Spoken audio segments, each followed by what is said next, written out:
இயேசுவுக்கே புகழ். இன்று நம்முடைய தியானத்தின் 30வது நாள்.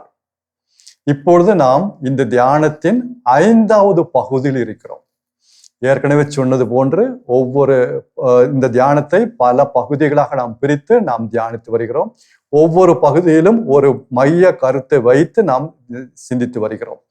இப்ப இந்த 5வது பகுதியில் நாம் ஜெப வாழ்வை குறித்து நாம் தியானித்து வருகிறோம். என்ன காரணம்னா, நம்ம கிறிஸ்தவ வாழ்வு என்ற ஓட்டத்தை நாம் முடிக்க வேண்டும் என்றால், ஒரு மன உறுதியோடு ஓட வேண்டும் என்றால், இந்த ஜெப வாழ்வு மிக மிக முக்கியமானது. நாம் ஜெபிக்கிறோம் இல்லைன்னு சொல்ல, நம்ம எல்லாம் ஜெபிக்கிறோம். ஆனா சில அடிப்படையான காரியங்களை நாம் கவனிப்பது கிடையாது. அதனாலதான் இந்த பகுதியை ஜெபத்தை குறித்து நாம் தியானித்து வருகிறோம். கடந்த சில நாட்களாக நாம் இதை குறித்து தியானித்து வருகிறோம். முதலில் ஜெபிப்பதற்கு முன்னதாக கடவுளுக்கும் நமக்கும் உள்ள உறவை நாம் சரி செய்து கொள்ள வேண்டும் என்று பார்த்தோம். 2வது நாள் கடந்த சிந்தனையில் சகோதர சகோதரிகளிடம் உள்ள உறவு நாம் சரி செய்து கொள்ள வேண்டும். எந்த விதமான மனக்கசப்போ வெறுப்போ இருக்கக்கூடாது. காரணம், நாம் கடவுளுடைய அன்பு மக்கள், நாம் அனைவரும் ஒன்றாக இருக்கிறோம். இந்த ஒரு அந்த உணர்வோடு நாம் ஜெபிக்க வேண்டும். சரி, அது 2வது பார்த்தோம். 3வது இன்றைக்கு நாம் பார்க்க போவது, நம்முடைய ஜெபத்தில் எதற்கு நாம் முக்கியத்துவம் கொடுக்க வேண்டும். நம்ம எல்லா காரியங்களுக்காக ஜெபிக்கலாம். நம்ம அப்பாட்ட நம்ம எல்லாம் கேட்கலாம், எல்லாம் பேசலாம், அனைத்தையும் பகிர்ந்து கொள்ளலாம், எல்லாம் உண்மைதான். ஆனா நம்முடைய தேவைகளுக்காக குறிப்பா நாம் ஜெபிக்கும் பொழுது எதற்கு முக்கியத்துவம் கொடுக்க வேண்டும் என்பதை நாம் நன்றாக அறிந்து இருக்க வேண்டும். அது ரொம்ப நல்லா இருக்குங்க. அப்படி கடவுளுடைய உள்ளத்தை அறிந்து நாம் ஜெபித்தோம் என்றால் மிகவும் நன்றாக இருக்கும். அது சில எடுத்துக்காட்டுகள், வசனங்களை வைத்து நாம் தியானித்தால் நன்றாக இருக்கும். முதலாவதாக இயேசு சொன்ன வார்த்தையை நாம் எடுப்போம். மத்தேயு நற்செய்தி 6வது அதிகாரம் 33வது வசனம். மத்தேயு நற்செய்தி 6வது அதிகாரம் 33வது வசனத்துல இயேசு இவ்வாறு சொல்லுகிறார்: அனைத்திற்கும் மேலாக அவரது ஆட்சியையும் அவருக்கு ஏற்புடையவற்றையும் நாடுங்கள்.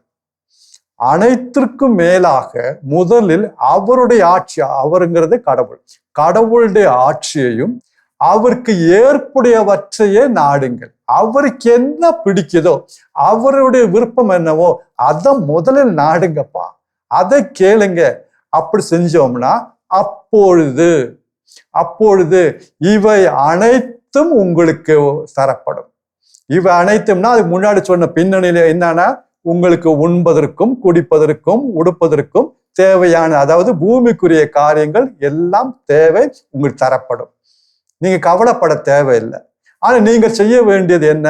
அவருடைய ஆட்சியையும் அவருக்கு ஏற்புடையவற்றையும் நீங்கள் நாடுங்கள்.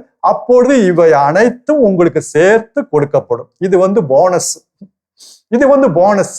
யாரும் வேலைக்கு சேரும்போது அப்பாயின்மெண்ட் லெட்டர் கிடைத்தோட அங்க போய் முதலாளிகிட்ட அல்லது மேனேஜர்கிட்ட எனக்கு எவ்வளவுங்க போனஸ் தரேன்னு கேட்கறது இல்லை. அப்படி கேட்க மாட்டோம். எனக்கு எவ்வளவுங்க சம்பளம் தான் கேட்போம்.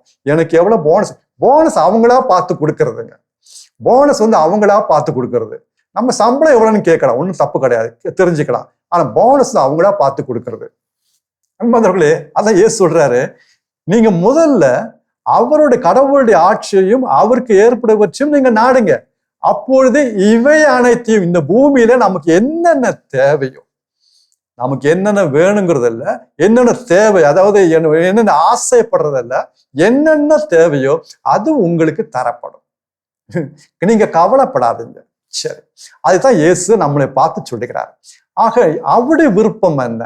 அவர் எதற்காக ஜெபிக்க அவர் விரும்புறாரு நம்ம பார்ப்போம். அவருடைய உள்ளம் என்ன? உள்ளத்தை அறிந்து ஜெபிக்கும் போது ரொம்ப நல்லா இருக்குங்க. சரி, ஒரு சில ஜெபத்தை பார்ப்போமே. பழைய ஏற்பாடு போவோம். சாலமன் அரசனை பத்தி நமக்கு தெரியும். அவர் ஞானத்திற்காக ஜெபித்தார். ஞானம் நிறைந்த உள்ள வேண்டும்னு கடவுள்கிட்ட கேட்டாரு. அந்த ஜெபத்தை பத்தி நமக்கு தெரியும். அவருக்கு கடவுள் ஞானத்தை கொடுத்தாருன்னு தெரியும். அவரோட ஜெபத்துல இருந்து சில அம்சம் நம்ம எடுத்தோம்னா ரொம்ப நல்லா இருக்கும். அவருடைய ஜெபம் எங்க வருது? சாலமன் அரசனுடைய ஜெபம் எங்க வருதுன்னா, 1 அரசராகமம், 1 கிங்ஸ், 1 அரசராகமம் 3வது அதிகாரம் 7 13 முடிய வாசித்தால் அந்த முழு ஜெபத்தை பார்க்கலாம். 1 அரசராகமம் 3வது அதிகாரம் 7 13 முடிய வாசித்தால் அந்த ஜெபத்தை பார்க்கலாம். அவர் ஜெபிப்பதும் கடவுள் அவருக்கு பதிலளிப்பதும் எல்லாம் நம்ம பார்க்கலாம். அதுல ஒரு வசனம், 9வது வசனம் ரொம்ப அழகா இருக்கும். அந்த ஜெபத்துல நிறைய கருத்துக்களுக்கு நம்ம கத்துக்கலாம். அதுல ஜெபத்துல ஒன்னு எடுத்துட்டோம்னா ரொம்ப நல்லா இருக்கும். ஏன் தூய ஆவியானவர் இதெல்லாம் எழுதி வச்சிருக்காருன்னா, நம்ம அதை வாசித்து கற்றுக்கொள்ள வேண்டும் என்பதற்காக தான் எழுதி வச்சிருக்காரு. வேற ஒண்ணும் இல்லை. இது சாலமனுக்கு வாசிப்பதற்காக இல்ல, நம்ம வாசிப்பதற்காக தான் எழுதி வச்சிருக்காரு. சாலமனுக்காக எழுதி வைக்கல, நமக்காக தான் எழுதி வச்சிருக்காரு. சரி, அது அதுல 7 13 முடிய அந்த ஜெபத்தை பார்க்கலாம். அதுல 9வது வசனம் இப்படி இருக்கும். சாலமன் அரசன் கடவுளை பார்த்து ஜெபிக்கிறார். சாலமன் அரசன் கடவுளை பார்த்து ஜெபிக்கிறார். அது இடையில ஒரு வரி சொல்றேன். மக்களுக்கும் நீதி வழங்கவும், நன்மையும் தீமையும் பகுத்தறியவும் தேவையான ஞானம் நிறைந்த உள்ளத்தை எனக்கு தந்தரலும்.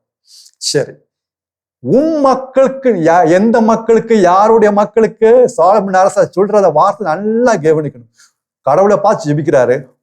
மக்களுக்கு, உம்முடைய மக்களுக்கு. இப்ப என்னுடைய மக்கள் அல்ல, உம்முடைய மக்கள். இவங்கெல்லாம், இந்த இஸ்ரேல் மக்கள்லாம் உம்முடைய மக்கள். மக்களுக்கு நீதி வழங்கவும், நன்மையும் தீமையும் பகுத்தறியவும் ஞானம் நிறைந்த உள்ளத்தை எனக்கு தந்தரலும். இவங்கள நான் எப்படி வழி நடத்த முடியும்? இது உம்முடைய மக்களாச்சே, அதற்கு தேவை ஞானம் தேவையில்லை, எனக்கு தேவை. எப்படி இல்லாம நான் வழி நடத்த முடியும்? உம்முடைய மக்களாச்சே, உம்முடைய மக்கள், மக்களுக்கு. அது மாதிரி ரொம்ப முக்கியமானது. அவருடைய விருப்பம், அவருடைய உள்ளம், அதை அறிந்து ஜெபிக்க வேண்டும். அவருடைய தேவை, அவருடைய விருப்பத்திற்கு நாம் முக்கியத்துவம் கொடுக்க வேண்டும். உம்முடைய விருப்பம் விண்ணுலகில் நடப்பது போல மண்ணுலகில் நிறைவேறட்டும். உம்முடைய விருப்பம் விண்ணுலகில் நடப்பது போல மண்ணுலகிலும், இந்த பூமியிலும் இங்கேயும் நடக்கட்டும். நம்ம ஜெபிக்கிறோம்ல, அந்த நடைமுறை வாழ்க்கையை நம்ம அதை கடைபிடிக்கிறோமா? நாம் நம்முடைய விருப்பம் அல்லவா கேட்கிறோம். சுயநலத்தோட நம்ம ஜெபிக்கிறோம்ல, நம்ம தப்ப ஒத்துக்கும், வேற ஒண்ணும் கிடையாது. சரி, பழைய ஏற்பாடுல இன்னொன்னு பார்ப்போம். ஏன் நம்முடைய வாழ்க்கையில தேவை, எவ்வளவு நம்ம சம்பாதிச்சாலும் பணம் நிக்க மாட்டேங்குது, எவ்வளவு விதைச்சாலும் அறுவடை மிகுதியா கிடைக்க மாட்டேங்குது, எவ்வளவு உழைக்கிறோம், ஒண்ணு நிக்க மாட்டேங்குது, எவ்வளோ நம்ம சாப்பிடுறோம், எவ்வளவோ நம்ம கஷ்டப்பட்டு உழைக்கிறோம், ஒண்ணுமே நிலநிற்பது கிடையாது. அதற்கு ஒரு காரணம் பழைய ஏற்பாடுல கொடுத்திருக்காரு கடவுள். ஆகாய் ஆகமம்னு ஒரு ஆகமம் இருக்கு, அது படிச்சா நல்லா இருக்கும். ஆகாய் ஆகமம் பழைய ஏற்பாடுல 1 அதிகாரம் 3 முதல் 6 முடிய வாசித்தா போதும். ஆகாய் ஆகமம் 1 அதிகாரம் வசனங்கள் 3 முதல் 6 முடிய வாசிச்சா அங்க தெளிவா கடவுள் ஒரு உண்மையை வெளிப்படுத்துகிறார். சரி, எவ்வளவு கஷ்டப்பட்டு நம்ம உழைச்சாலும், எவ்வளோ உழைக்கிறோம், ஆனா ஒண்ணுமே நிக்க மாட்டேங்குது. சரி, அது காரணத்தை அங்க சொல்றாரு. அங்க பின்னணி இதுதான். ஆண்டவருடைய ஆலயம், அந்த கோவில் இடிந்து கிடக்கிறது, பாழடைந்து கிடக்கிறது. ஆனா மக்கள் என்ன செய்யறாங்க? அவங்க பெரிய பெரிய மாளிகையில, பெரிய பெரிய வீடை கட்டி அவங்க இருக்காங்க. ஆண்டவருடைய வீடு உடைஞ்சு கிடக்கிறது, அந்த கட்டிடம் உடைந்து கிடக்கிறது. ஆனா இவங்க பெரிய பெரிய வீடை தங்கி இருக்காங்க. இதுதான் அதோடைய பின்னணி. அப்ப இறைவாக்கினர் ஆகாய் என்பவர் அந்த மக்களை, இஸ்ராயல் மக்களை பார்த்து சொல்ற செய்தி தான் அது. ஆகாய் 1 அதிகாரம் வசனங்கள் 3 முதல் 6 முடிய. கடவுளுடைய ஆலயம் பாழடைந்து கிடக்கும் இவ்வேளையில் நீங்களோ மாட மாளிகையில் குடியிருக்கிறீர்கள். கடவுளுடைய கோவில் அல்லது ஆலயம் பாழடைந்து கிடக்கும் இந்த வேளையில் நீங்களோ மாட மாளிகையில் குடியிருக்கிறீங்க. பெரிய பெரிய மாளிகையெல்லாம் கெட்டு நீங்க குடியிருக்கிறீங்க. இறைவன் சொல்றாரு, இது நீங்க உங்களுக்கு வாழ்க்கை நடக்கிறது உங்களுக்கு தெரியுதா? உங்களுடைய வாழ்க்கை நடக்கிற நீங்க நினைச்சு பாக்குறீங்களா? நினைச்சு பாருங்க. நீங்க விதைப்பதோ மிகுதி, அறுத்ததோ குறைவு. நீங்க நிறைய விதைச்சிங்க, அப்பெல்லாம் அவங்க விவசாயம் பண்ணாங்க. நீங்க நிறைய விதைச்சிங்க, ஆனா நீங்கள் அறுத்ததோ குறைவு. உண்கிறீர்கள், ஆனா வயர் நிரம்புவது கிடையாது. உண்கிறீர்கள், நீங்க சாப்பிடுறீங்க இல்லைன்னு சொல்ல, ஆனா வயர் நிரம்புவது இல்லை. நீங்கள் குடிக்கிறீர்கள், ஆனால் நிறைவு அடைவது கிடையாது. குடிக்கிறீங்க, நிறைவு அடைவது கிடையாது. ஆடை அணைகிறீர்கள், ஆனால் குளிர் நீங்குவது கிடையாது. இதெல்லாம் பிராக்டிக்கலுங்க, எல்லாம் பிராக்டிக்கல். ஆடை அணைகிறீர்கள், ஆனால் குளிர் நீங்குவதில்லை. உங்களுக்கு கிடைக்கும் கூலி, அந்த பணத்தை நீங்கள் பொத்தலான பையில போடுறீங்க. ஏன்னா எல்லாம் ஓட்ட, பணம் நிறைய வருது, தேவையான பணம் எல்லாம் வருது, ஒண்ணு நிக்க மாட்டேது. ஏன்னா பாக்கெட்டு ஓட்டையா இருக்கு, பொத்தலான பையில போடுறீங்க எல்லாம். என்ன காரணம்? ஆண்டவருடைய ஆலயம் பாழடைந்து கிடக்கும் இவ்வேளையில் நீங்க அதை கவனிக்காம, அதுக்கு என்ன செய்யணும் பார்க்காம, நீங்க உங்களுடைய வீடு சொந்த காரியத்திலேயே நீங்க ஈடுபட்டிருக்கீங்களே, உங்களுடைய தேவைகளையே நீங்க பாக்குறீங்களே, நீங்க பெரிய பெரிய வீடெல்லாம் கட்டியிருக்கீங்களே. ஓகே, இன்னைக்கு அதோட அர்த்தம் வேற மாதிரி. கடவுளுடைய ஆலயத்தை கட்டினாதான் நமக்கு என்ன அப்படியும் கிடையாது. கடவுளுடைய விருப்பம், கடவுளுடைய எண்ணம், கடவுளுடைய மனது, கடவுளுடைய உள்ளம், அதை அறிந்து நாம ஜெபிக்கும் பொழுது, செயல்படும் பொழுது கடவுள் நம்மை ஆசீர்வதிப்பார். கடவுள் நம்மை ஆசீர்வதி, அதுதான் அங்க சொல்லப்படுகிற உண்மை, வேற ஒன்றும் கிடையாது.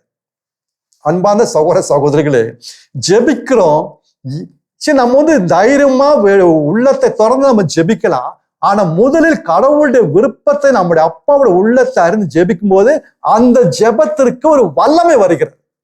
கடவுள் அந்த ஜெபத்தில் மகிழ்ச்சி அடைகிறார். சாலமன் அரசன் ஜெபித்த பொழுது, உம்முடைய மக்களுக்கு நீதி வழங்க, உம்முடைய மக்களுக்கு நீதி வழங்க அப்படின்னு சொல்லி ஜெபித்த போது கடவுளுக்கு அந்த ஜெபம் உகந்ததாக இருந்தது சொல்லப்படுகிறது. 10வது வசனத்துல, 1 அரசராகமம் 3வது அதிகாரம் 10வது வசனம். 1 அரசராகமம் 3வது அதிகாரம் 10வது வசனம். கடவுளுக்கு அது அந்த ஜெபம் உகந்ததாக இருந்தது. ஆனா வேற ஒண்ணும் கேட்கல. அவர் நீடி ஆயுட கேட்கல, செல்வத்தை கேட்கல, எதிரிகளின் சாவையும் அவர் கேட்கல. ஆனா எல்லாம் சேர்த்து கொடுத்தார். ஞானத்தை கொடுக்கும்போது எல்லாம் சேர்த்து கொடுத்தார். ஏன்? இவர் கடவுளுடைய மக்களை வழி நடத்தக்கூடிய அருளை அவர் கேட்டார். அன்பானவர்களே, நம்ம பூமிக்குரிய காரியங்கள் கேட்கணும், கேட்கறது நல்லதான். அன்றன்ற உள்ள அப்பம் கேட்கணும், வேண்டான்னு சொல்ல. ஆனா முதலில் விண்ணகத்தில் உள்ள எங்கள் தந்தையே, உம்முடைய நாமம், உம்முடைய பெயர் அது பரிசுத்தப்படுத்துவதாக, அது தூய்மையாக இருப்பதாக. உம்முடைய அரசு வருக, உம்முடைய விருப்பம் நிறைவேறுக. பாத்தீங்களா? உம்முடையது. அப்புறம் எங்களுக்கு அன்றன்று உள்ள அப்பன் தார். கடவுளுடைய விருப்பத்தை நாம் நிறைவேற்ற பார்ப்போம். கடவுள் நம்மை படைத்தது அவருக்காக. இந்த பூமியில் உள்ள செடி மரம் எல்லாத்தையும் படைத்தது மனிதனுக்காக. ஆனா மனிதனை படைத்தது அவருக்காக. நம்ம வாழ்வதும் இருப்பதும் அவருக்காக. அவர் விருப்பத்தை நிறைவேற்ற நம்ம இங்க இருக்கோம். அது நம்ம மறந்துடக்கூடாது, அது நம்ம மறக்கவே கூடாது. புதிய ஏற்பாட்டுல வந்தா கூட இயேசு சீடர்களிடம் ஒரு காரியத்தை சொல்லுவார். அதாவது மார்க் நற்செய்தி 8வது அதிகாரம் 14 - 21 முடிய வசனங்கள் வாசித்தால் இந்த சம்பவத்தை பார்க்கலாம். மார்க் நற்செய்தி 8வது அதிகாரம் 14 முதல் 21 முடிய வசனங்களை வாசித்தால் இந்த நான் சொல்ல போற சம்பவத்தை அங்க பார்க்கலாம். அங்க இயேசு ஒரு காரியத்தை குறித்து எச்சரிக்கையா இருக்கணும் சீடர்கிட்ட சொல்றாரு. என்ன காரியம்? பரிசேயர்களின் புளிப்பு மாவு குறித்தும் ஏரோதின் புளிப்பு மாவு குறித்தும் நீங்கள் கவனமா இருங்க, எச்சரிக்கையா இருங்க அப்படின்னு சீடர்களுக்கு இயேசு ஒரு எச்சரிக்கை கொடுக்கிறார். பரிசேயர்களின் புளிப்பு மாவை குறித்தும் ஏரோதின் புளிப்பு மாவு குறித்தும் நீங்கள் கவனமா இருங்க அல்லது எச்சரிக்கையா இருங்கன்னு சொல்றாரு. இது ஒரு குறிப்பிட்ட பாவத்தை குறிப்பிடுகிறது. பரிசேயரின் புளிப்பு மாவுனா வெளிவேடம், நடிப்பு, நீங்க அப்படி இருக்காதீங்க அப்படின்னு சொல்றாரு. ஏரோதின் புளிப்பு மாவுனா, ஏரோதுடைய புளிப்பு மாவு இந்த உலகத்தையும் ஆவிக்குரிய வாழ்வும் ஒன்னா கொண்டு போய் நீங்க பார்க்காதீங்க. ஏரோது பண்ண தப்பு அதுதான். ஏரோது அரசன் பண்ண தப்பு. அதாவது திருமுழுக்கு யோவானுடைய பிரசங்கத்தெல்லாம் அவர் நல்லா கேட்பாரு. தீப்பொறி பிரசங்கம் அந்த வார்த்தையெல்லாம் கேட்பாரு. திருமுழுக்கு யோவான ஏரோது அரசன் நல்லா பிடிக்கும். சரி, அதே நேரத்துல அவருடைய அரண்மனையில சலோமி என்ற பெண் அரைக்குறை ஆடை அணிந்து நடனமாடுவதை ரசித்து பார்ப்பாரு. அங்கேயும் ரசித்து கேட்பாரு, இங்கேயும் ரசித்து பார்ப்பாரு. அத உலகத்தையும் ஆவிக்குரிய வாழ்வும் ஒன்னா சேர்த்து கொண்டு போக முடியாது. இதுதான் ஏரோது அரசனுடைய புளிப்பு மாவு. அப்ப சீடர்களை பார்த்து ஏன் சொல்றாரு, பரிசேயுடைய புளிப்பு மாவு குறித்தும் ஏரோது அரசனுடைய புளிப்பு மாவு குறித்தும் நீங்கள் எச்சரிக்கையாருங்க. ஆனா இவங்க அந்த நேரத்துல எதை பத்தி பேசிட்டாங்க தெரியுமா? அப்பத்தை குறித்து. இவங்க பயணம் வந்த போது, போட்ல வந்த போது ஒரு அப்பம் தான் எடுத்து வந்தாங்க. மற்ற அப்பெல்லாம் கொண்டு வர மறந்துட்டாங்க, என்னமோ தெரியல. கையில ஒரு அப்பம் தான் இருக்கு. இவங்களோட பேச்சு எப்பவுமே அப்பம் இல்லையே, அப்பம் இல்லையே, உணவு இல்லையே, அப்பம் இல்லையே, அப்பம் இல்லையே. இயேசு முக்கியமான ஒரு கருத்தை குறித்து சொல்றாரு. ஆனா இவங்கெல்லாம் அப்பம் இல்லையே, அப்பம் இல்லையே. உடனே இயேசு அவங்கள பார்த்து, ஏன்பா நான் 5 அப்பம் எடுத்து 5000 பேர் கொடுத்தல, எத்தனை கூட மீதி வந்துச்சு? இவங்க உடனே 12 கூட மீதி வந்து சொன்னாங்க. சரி, இன்னொரு முறை நான் 7 அப்பம் எடுத்து 4000 பேருக்கு கொடுத்தல, அப்ப எத்தனை கூட மீதி வந்தது? அப்ப 7 கூட மீதி வந்தது. அப்ப இன்னுமா உங்களுக்கு புரியுதுன்னு கேட்டார். ஏன் நீங்க அப்பத்தை பத்தியே பேசுறீங்க? நான் இல்ல அப்பம் இல்லாத நேரத்துல நான் இந்த புதுமையெல்லாம் செஞ்சு அப்பத்தை வயறார உன்ன நான் மக்கள் கொடுத்தேன்ல, ஏன் நீங்க அப்ப இல்லைன்னு இங்க கவனிங்க. புளிப்பு மாவு, பரிசனை புளிப்பு மாவு குறித்தும் ஏரோதின் புளிப்பு மாவு எச்சரிக்கையா இருங்க. நீங்க இந்த மாதிரி வெளி வேடம் அல்லது நடிப்பு, இந்த மாதிரி பாவத்தை நீங்க விட்டு ஓடணும். அது வேண்டாம். உள்ளத்துல ஒண்ணு வெளியே ஒண்ணு இருக்காதீங்க.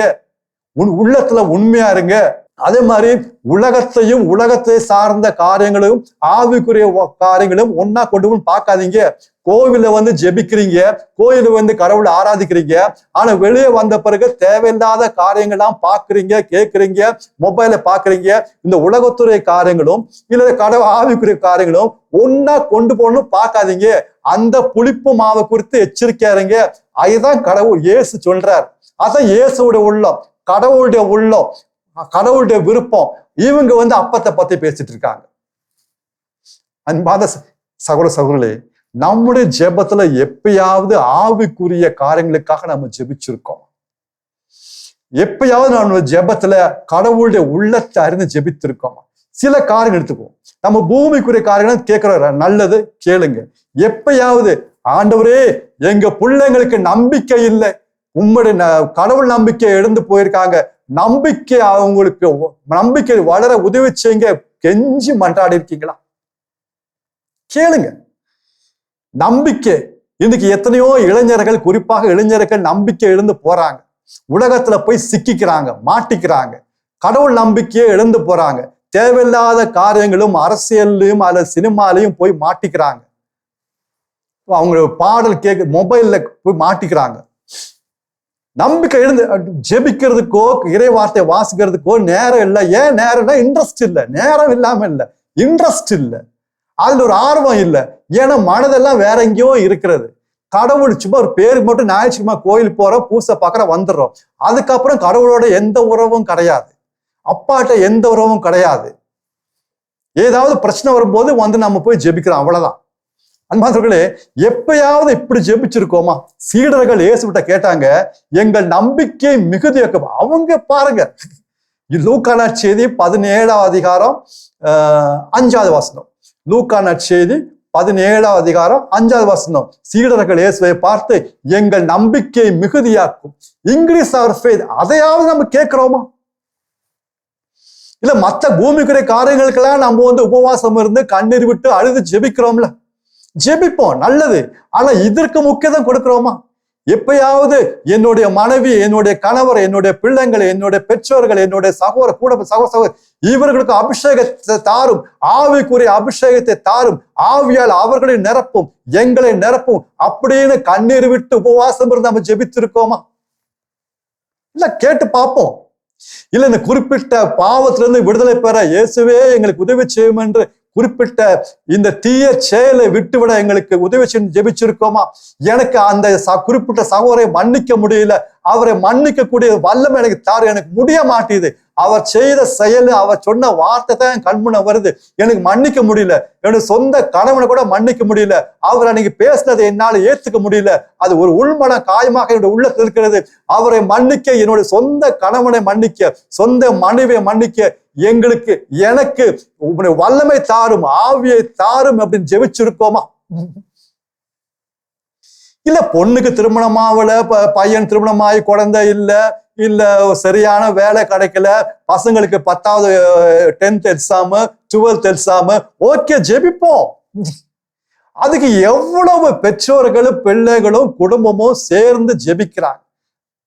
இல்ல ஒரு பொண்ணு, ஒரு சொந்த மகளுக்கு வயசாயிட்டே போது திருமணமாக வேதனை இருக்கும், கண்டிப்பா வேதனை இருக்குங்க.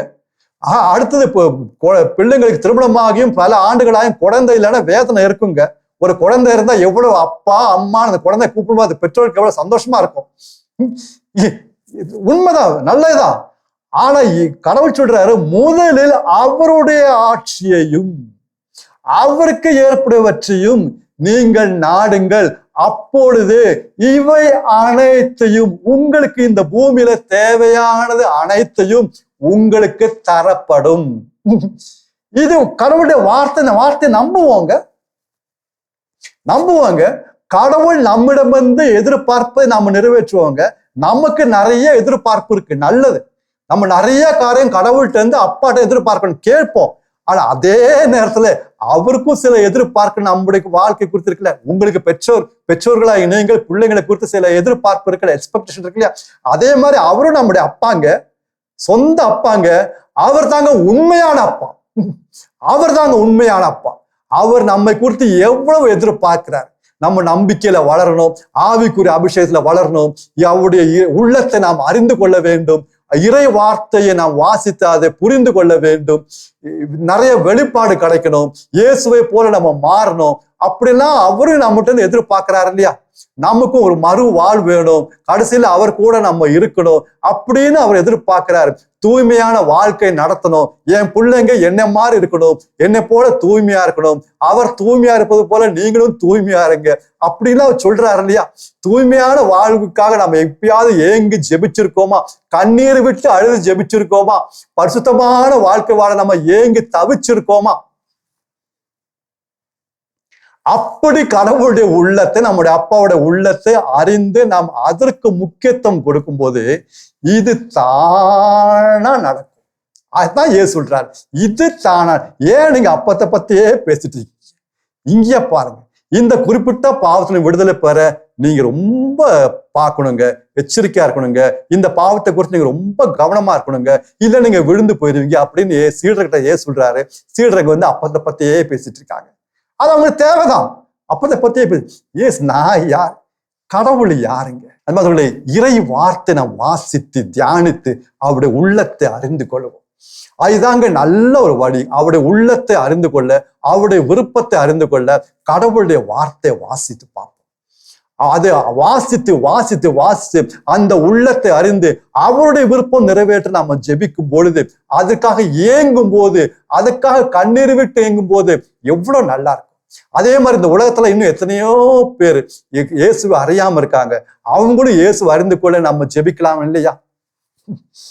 இல்ல, பக்கத்து வீட்டுக்காரங்க எத்தனையோ 40-50 வருஷம் நம்ம அவங்க கூட இருக்கோம், இன்னும் இயேசுவை அறியாம இருக்காங்க. அவங்களுக்காகவும் ஏங்கி தவித்து ஜெபிக்கலாம் இல்லையா? ஜெபிப்போம். தூய் ஆவியானவரே, நாங்க இந்த ஜெப வாழ்வில் இன்னும் அதிகமாக வளர, எங்க அப்பாவுடைய உள்ளத்தை அறிந்து விருப்பத்தை அறிந்து நாங்கள் அதற்காக ஜெபிக்க வேண்ட எங்களுக்கு தேவையான வரத்தை தாங்க. நாங்க எப்பவுமே பூமிக்குரிய காரியங்களுக்காக தான் ஜெபிக்கிறோம். இன்று முதல், இந்த செய்தியை கேட்ட இந்த நிமிடம் முதல், நாங்கள் எப்போதும் தூய் ஆவியானவரே அப்பாவுடைய விருப்பத்திற்கு ஏற்ப நாங்கள் வாழவும், அதற்காக நாங்கள் ஏங்கவும் எங்களுக்கு வேண்டிய வரத்தை தாரும் நம்ம ஜெபிச்சோம்னா, வேண்டணும்னா அவர் நிச்சயமா அவர் நம்முடைய ஜெபத்தை கேட்டு அவர் நமக்கு உதவி செய்வாருங்க. ஏன்னா இதுவே தகுந்த காலம்.